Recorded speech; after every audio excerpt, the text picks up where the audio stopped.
Ils ne fuient pas la douleur, ils fuient la vérité, comme des ânes sauvages qui s'effraient, non pas parce qu'un lion les attaque, mais parce qu'ils ne savent plus ce qu'est la paix. C'est pas mes propos. Allah le Tout-Puissant le dit dans le Coran. فما لهم عن التذكرة معرضين كأنهم حمر مستنفرة فرت من قسورة.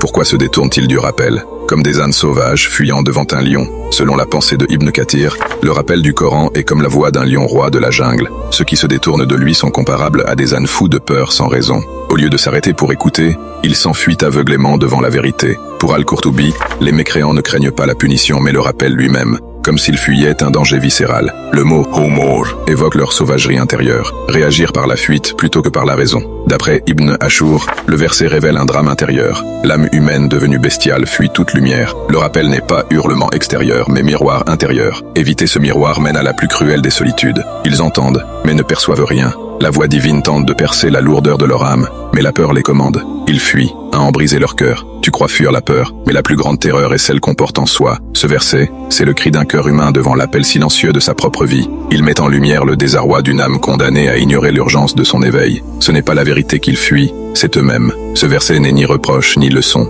C'est un constat poignant. Tu peux t'entourer de lumière, mais aveuglé, tu cours vers l'obscurité. Tu peux entendre la voix du lion et fuir comme un animal apeuré. Arrête-toi un instant, tourne-toi vers le rappel, avant que ton âme ne s'habitue à l'éternelle fuite. Qu'Allah fixe ton cœur sur sa voie, le remplit de connaissance et d'amour pour lui. Tape Amin en commentaire.